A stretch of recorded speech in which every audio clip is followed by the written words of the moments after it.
السلام علیکم ورحمۃ اللہ وبرکاتہ۔ السلام ورحمۃ اللہ وبرکاتہ۔ اعوذ باللہ من الشیطان الرجیم، بسم اللہ الرحمن الرحیم۔ الحمد للہ رب العالمین، والصلاة والسلام علی سید الانبیاء والمرسلین وعلی آلہ واصحابہ اجمعین ومن تبعهم بإحسان إلی یوم الدین، اما بعد فقد قال اللہ تعالی فی القرآن المجید، اعوذ باللہ من الشیطان الرجیم، بسم اللہ الرحمن الرحیم۔ الف لام میم ذلك الكتاب لا ريب فيه هدى للمتقين الذين يؤمنون بالغيب ويقيمون الصلاة ومما رزقناهم ينفقون والذين يؤمنون بما أنزل إليك وما أنزل من قبلك وبالآخرة هم يوقنون أولئك على هدى من ربهم وأولئك هم المفلحون۔ سامعین کرام، گزشتہ 3 دروس سے ہم سورہ فاتحہ کے تعلق سے تفصیلی گفتگو کر رہے تھے۔ سورہ فاتحہ کے بارے میں ہم نے بہت ساری چیزیں جانی تھیں اور یہ بھی جانا تھا کہ یہ سب سے عظیم صورت ہے اللہ رب العالمین کے نزدیک، سب سے عظیم صورت ہے اللہ کے نزدیک۔ کون سی؟ سورۃ الفاتحہ۔ اور قرآن کریم جب آپ کھولتے ہیں تو سب سے پہلے ابتدا جو کرتی ہے وہ سورت کون سی کرتی ہے؟ سورۃ الفاتحہ۔ فاتحہ کو مقدمہ بھی کہا جاتا ہے۔ فاتحہ یعنی ابتدا چیز جس سے اسٹارٹنگ، جیسے آپ کتابیں وغیرہ کھولتے ہیں تو اس میں شروعات میں لکھا رہتا ہے مقدمہ یعنی ابتدا والی چیز۔ تو سورہ فاتحہ قرآن کی ابتدا ہے، سورہ فاتحہ قرآن کی ابتدا ہے۔ اور یہ بھی کہا جاتا ہے کہ سورہ فاتحہ میں پورا قرآن ہے لیکن مختصر طور سے، اور تفصیل جو آئے گی، جو ایکسپلینیشن آئے گا جو آگے، وہ کہاں آئے گا؟ پورے قرآن میں آئے گا، سورہ فاتحہ کے بعد جو آئے گا، ٹھیک ہے؟ تو سورہ فاتحہ کو پورا قرآن تک کہا گیا، وہ میں نے بتایا تھا کس کس طرح سے کہا گیا۔ آج ہم سورۃ البقرہ کی تفسیر پڑھیں۔ سورۃ البقرہ کی ابتدا کرتے ہوئے میں مناسب سمجھتا ہوں کہ سورۃ البقرہ کے فضائل بیان کر دیے جائیں تاکہ یہ واضح ہو جائے کہ سورۃ البقرہ کو اللہ رب العالمین نے کیا اہمیت دی ہے،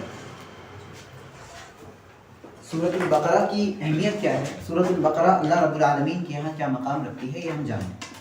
چنانچہ اس تعلق سے میں 2 روایتیں آپ کے سامنے ذکر کرتا ہوں۔ صحیح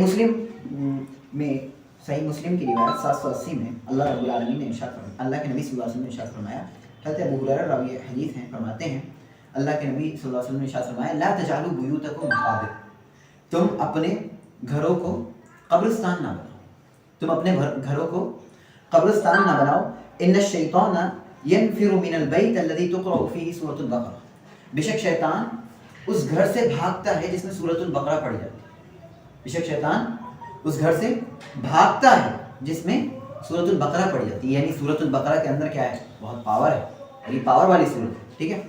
صحیح مسلم ہے کہ ایک دوسری روایت میں اللہ کے نبی صلی اللہ علیہ وسلم نے ارشاد فرمایا، حضرت ابو امامہ الباہلی رضی اللہ تعالیٰ عنہ راوی حدیث ہیں، فرماتے ہیں کہ اللہ کے نبی صلی اللہ علیہ وسلم نے ارشاد فرمایا، اقرأوا القرآن، قرآن پڑھا کرو، اقرأوا القرآن، قرآن پڑھا کرو، فإنه يأتي يوم القيامة شفيعا لأصحابه، کیونکہ قرآن اپنے ساتھیوں کے لیے یعنی اس کے پڑھنے والوں کے لیے سفارش بن کر قیامت کے دن آئے گا۔ قرآن اپنے ساتھیوں کے لیے سفارش بن کر آئے گا۔ اور آگے اللہ کے نبی صلی اللہ علیہ وسلم نے ارشاد فرمایا، اقرؤوا الزہراوین، اقرؤوا الزہراوین، یعنی کہ 2 روشن چیزوں کو بھی پڑھا کرو۔ زہراوین 2 ایسی چیزیں جو روشنی پھیلاتی ہیں، اب وہ 2 چیزیں کیا ہیں؟ سورۃ البقرہ و آل عمران، سورۃ البقرہ اور آل عمران کو بھی پڑھا کرو۔ یہ 2 ایسی چیزیں ہیں جو کیا کرتی ہیں؟ روشنی کرتی ہیں۔ پھر اللہ کے نبی صلی اللہ علیہ وسلم آگے فرماتے ہیں، فَإِنَّهُمَا تَأْتِيَانِ يَوْمَ الْقِيَامَةِ، سورۃ البقرہ اور آل عمران قیامت کے دن آئیں گی، اور کیا بن کے آئیں گی؟ كَأَنَّهُمَا غَمَامَتَانِ، بادلوں کی طرح، 2 بادل بن کر آئیں گی۔ کیا؟ سورۃ البقرہ اور آل عمران۔ بادل کیا کرتا ہے؟ چھاؤں کرتا ہے نا۔ تو جو انسان اس وقت تپ رہا ہوگا، پریشانی کے عالم میں ہوگا، وہ کیا بن کے آئیں گے؟ چھاؤں بن کر۔ کیوں؟ کیونکہ سورۃ البقرہ وہ پڑھتے تھے، سورۃ البقرہ کو انہوں نے اپنے ساتھ رکھا تھا، سورہ آل عمران کو اپنے ساتھ۔ تو سورہ آل عمران اور سورہ بقرہ کو کیا کہا گیا؟ غمامتان، دو بادلوں کی طرح. ہاں یا او فرقان من طیر صواف, یعنی کہ ایک لائن سے پرندے ہیں اور ان کی دو جماعت ہیں, ایسے بن کر آئیں گی. پرندوں کی ایک جماعت ہے, اکٹھا پرندے بن کر آئیں گی. کیا؟ سورۃ البقرہ اور سورہ آل عمران. پھر اللہ کے نبی صلی اللہ علیہ وسلم کا اقرأوا سورۃ البقرہ, سورہ بقرہ پڑھا. یعنی کہ پہلے اللہ کے نبی صلی اللہ علیہ وسلم نے قرآن کو خاص کیا, کیا قرآن پڑھا کرو, وہ کیا بن کے آئے گا؟ سفارشی. پھر کہا سورہ بقرہ اور آل عمران کو پڑھا کرو, وہ کیا بن کر آئے گا؟ بادل اور یا دو پرندوں کی جماعتیں. پھر کیا کہا؟ سورہ بقرہ پڑھا. فإن أخذها برکہ, کیونکہ سورۃ البقرہ کو اگر آپ حاصل کریں گے تو کیا ہوگا؟ برکت ہو. سورۃ البقرہ کو اگر آپ نے مضبوطی سے تھام لیا کیا ہوگی؟ برکت. یعنی کہ سورۃ البقرہ میں کیا ہے؟ برکت ہے. وترکها حسرہ, اور جس نے اس کی فضیلت کو چھوڑ دیا اس نے کیا کر دیا؟ وہ حسرت ہے, اس نے وہ افسوس کے دامن کو پکڑا ہوا. ٹھیک ہے, اس نے افسوس کرے کیونکہ اس نے سورۃ البقرہ کو چھوڑ دیا. ولا يستطيعها البطلہ, اور جو جادوگر ہوتے ہیں وہ اس سورت کی طاقت نہیں رکھ سکتے. یعنی کہ جادو کو توڑنے والی سورت کون سی؟ سورۃ البقرہ. تو سورۃ البقرہ کی اللہ کے نبی صلی اللہ علیہ وسلم نے اس طرح سے فضیلتیں بتائیں. یہ تو سورۃ البقرہ کی فضیلت تھی. آگے بڑھتے ہیں. اللہ کے نبی صلی اللہ علیہ وسلم نے سورۃ البقرہ کی فضیلت بیان کی, اور سورۃ البقرہ کی جب ابتدا کی تو ابتدا میں کچھ ایسے الفاظ کا استعمال ہوا جن الفاظ کو ہم ٹکڑے ٹکڑے کر کے پڑھتے ہیں. کیسے پڑھتے ہیں؟ ٹکڑے ٹکڑے کر کے, یعنی الگ الگ کر کے پڑھتے ہیں. چنانچہ سورۃ البقرہ کی جب آپ ابتدا کریں گے تو کیا ہے؟ الف لام میم. الف لام میم, اس میں 3 ورڈ ہیں, الف لام اور میم. ایک روایت ہے, حضرت غالباً ابو ہریرہ رضی اللہ عنہ راوی حدیث ہیں, کہتے ہیں اللہ کے نبی صلی اللہ علیہ وسلم نے ارشاد فرمایا کہ لا تقل, اللہ کے نبی صلی اللہ علیہ وسلم فرماتے ہیں کہ میں یہ نہیں کہتا کہ الف لام میم ایک حرف ہے, میں یہ نہیں کہتا الف لام میم ایک حرف ہے, بلکہ الف ایک حرف ہے, لام ایک حرف ہے اور میم ایک حرف ہے. اور پھر اس کے بعد اس کی فضیلت بتائی کہ ہر ایک پہ ایک حرف پر 10 نیکیاں ملتی. ٹھیک ہے, یعنی قرآن کریم کا ایک حرف پڑھیں 10. صرف اتنی چیز ثابت ہے الف لام میم کے بارے میں. ٹھیک ہے, اب الف لام میم کا مطلب کیا ہے اس کے بارے میں کچھ بھی ثابت نہیں. نہ تو اللہ کے نبی صلی اللہ علیہ وسلم نے وضاحت کی ہے, اور بعد میں آنے والے لوگوں نے تعویلیں کی, کوئی فائدہ نہیں, کیونکہ اللہ کے نبی صلی اللہ علیہ وسلم سے ثابت نہیں, اللہ نے نہیں بتایا اس چیز کے بارے میں. تو الف لام میم کے بارے میں ہم مختصر طور سے یہ کہہ سکتے ہیں یہ اللہ کے ساتھ خاص ہے, اللہ نے اپنے علم میں اس کو رکھا ہے. قرآن کریم کی سورۃ آل عمران کی آیت نمبر 7 آپ پڑھیں تو آپ کو ملے گا اللہ رب العالمین هو الذی انزل علیک الکتاب منہ آیات محکمات. اللہ نے 2 طرح کی آیتیں اتاری. کتنے طرح کی؟ 2 طرح کی. ایک محکم آیت ہے, یعنی جنہیں آپ سمجھ سکتے ہیں, جن کے بارے میں آپ کو پتہ چل جائے گا اس کا یہ ہے. اور دوسری آیتیں ایسی ہیں جو متشابہ ہیں, جن کا معنی میننگ آپ کے سامنے واضح نہیں ہو پائے. فَأَمَّا الَّذِينَ فِي قُلُوبِهِمْ زَيْغٌ, جن کے دلوں میں ٹیڑھ پن ہوتا ہے وہ ان چیزوں کے پیچھے لگیں گے جس میں تشابہ ہے, جس میں ایک دوسرے جیسی چیزیں مل رہی ہیں, ہاں سمجھ میں نہیں آ رہی, ان کے پیچھے لگیں گے اور پھر اس کی تعویل کریں گے, ہاں اس کے بارے میں پیچھے لگیں گے. تو چنانچہ الف لام میم کے بارے میں واضح کچھ بھی نہیں ہے, یہ متشابہ ہے. پھر یہ اللہ نے اپنے لیے خاص کر لیا نہیں کر کے. تو یہ کون سی آیت ہے؟ متشابہ ہے. تو اس میں ہمیں پیچھے نہیں لگنا ہے. کیا ہے اس کا مطلب؟ کیا ہے؟ لوگ آئے 10 20 اقوال ہیں اس تعلق سے.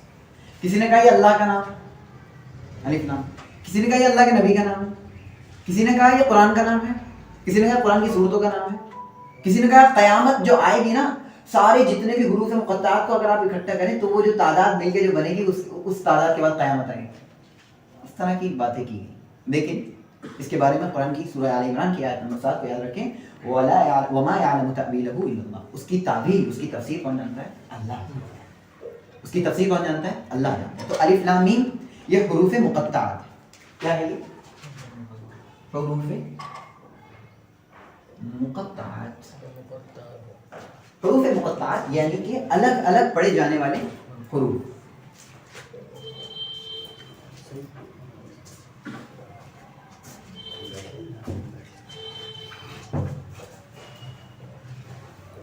الگ الگ پڑھے جانے والے. ہم اسے علم تو نہیں پڑھتے نا,